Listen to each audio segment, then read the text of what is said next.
विमल, पोलो, जोबा केसरी, हर पल मनाओ केसरी त्योहार।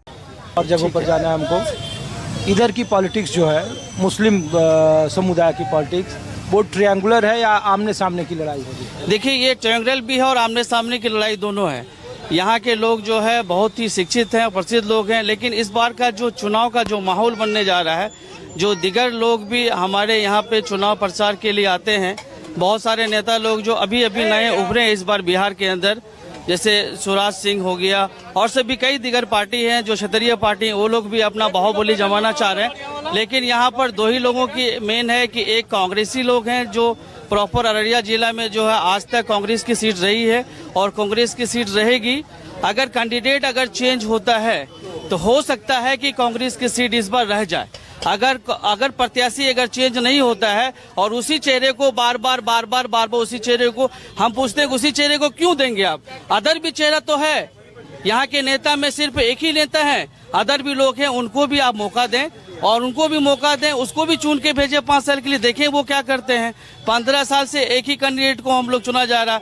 विकास जो है वो तो विकास क्या होता है वो सभी को मालूम है, विकास कुछ होता नहीं है। सिर्फ विकास एक मुद्दा है, सिर्फ एक बहाना है। रोड पानी, रोड, बिजली, ये हम लोग आज चौथा टर्म हम लोग देख रहे हैं चुनाव को। चौथा टर्म में 3 मुद्दा के अलावा चौथा मुद्दा आज आया ही नहीं कुछ।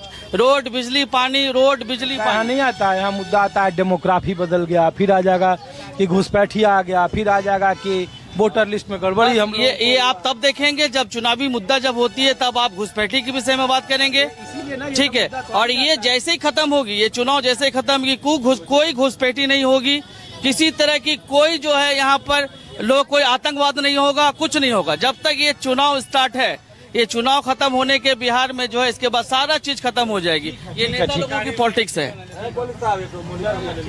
हम क्या बोलेंगे? ठीक है, आप भी कुछ बोलेंगे? नहीं, वहाँ दीजिए मौलाना जाहिद को। आप बताइए, आप भी कुछ बोलना चाह रहे हैं? भैया हम तो यही बोलना चाहेंगे, क्या ये जो है ना रात पात जो चल रहा है सिलसिला ना, सब पहले आबिदुर रहमान के खानदान में चला, फिर तस्लीमुद्दीन के खानदान में चला। ये सिलसिला खत्म होना चाहिए, कोई नया चेहरा आना चाहिए जो हमारा कोयटा इलाके का विकास हो और हम लोग आगे बढ़े। अच्छा, आप लोग भी यही चाहते हैं कि बदलाव हो? एक परिवार में नहीं, ये कोई बपोती राज किसी का थोड़े ना है। हाँ, आज आबिदुर रहमान के खानदान में है, सरफर तस्लीमुद्दीन के खानदान में। बदलाव जरूरी है, बदलाव होगा तो विकास होगा, अगर बदलाव नहीं होगा तो विकास नहीं होगा। अच्छा, एक बात बताइए, ये अलग अलग तरीकों से ओवैसी साहब का इधर क्या है? ओवैसी साहब का तो हम फैन शुरू से रहे हैं। वो हक बोलने वाले इंसान हैं, वो जात पात नहीं देखते हैं, वो समाज को देखते हैं, गरीबों को देखते हैं, दलितों को देखते हैं। वो समाज से जुड़ा हुआ इंसान है, जमीन से जुड़ा हुआ इंसान है। वो मुसलमानों के नेता तेजस्वी यादव, राहुल गांधी की, असदुद्दीन ओवैसी की, प्रशांत किशोर की, मुसलमानों का नेता वो है जो मुसलमानों के हक में बेहतर सोचे, वो मुसलमानों का बेहतर नेता है। नीतीश कुमार तो बोलते हैं कि सबसे ज्यादा। नीतीश कुमार जो है वो तो ऐसे रोटी सेकते हैं। तेजस्वी भी ठीक है, वैसी भी ठीक है, दोनों ठीक है। हाँ,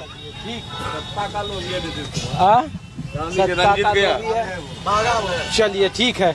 तो मैं आपको ये सीमांचल की पॉलिटिक्स, दरअसल सीमांचल को न जानने वाले या जो बिहार के बाहर मुसलमान की पॉलिटिक्स को सीमांचल के नज़रिए से देखना चाहते हैं, तो वो सिर्फ देखते हैं कि ओवैसी एक बड़ा फैक्टर है, यहाँ हिंदू मुसलमान एक बड़ा फैक्टर है।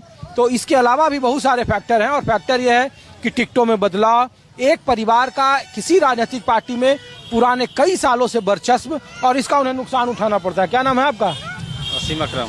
क्या करते हैं आप? जी हम टीचर हैं। शिक्षक हैं? कहाँ?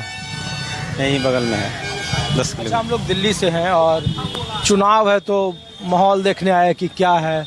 मुस्लिम पॉलिटिक्स का बड़ा चर्चा होता है इन इलाकों में कि डेमोग्राफी बदल गई, चुनाव आते आते हिंदू मुसलमान सांप्रदायिक ध्रुवीकरण की बात होती है, लेकिन एक्चुअल यहाँ पे ट्रायंगुलर क्यों होता है? 3 मुस्लिम वोटर क्यों बट जाते हैं?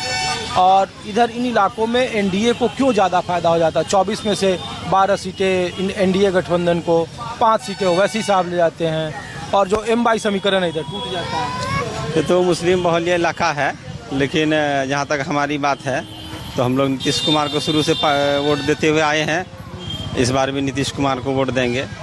और शगुफ्ता आजिम जो है हमारी कैंडिडेट है। नीतीश कुमार के बारे में तो कहा जाता है कि वक्फ संशोधन बिल का विरोध जब उन्होंने किया तो उनकी बची खुची साख भी जो मुसलमानों में थी वो खत्म हो गई और उनको सबसे ज़्यादा विरोध है। वो तो है, मुसलमानों को ठेस पहुंची है, लेकिन फिर भी हम लोग पुराने लोग हैं, उसको एक बार और मौका देंगे और शगुफ्ता आज़म हमारी करीबी है, उसको जिताने का काम करेंगे।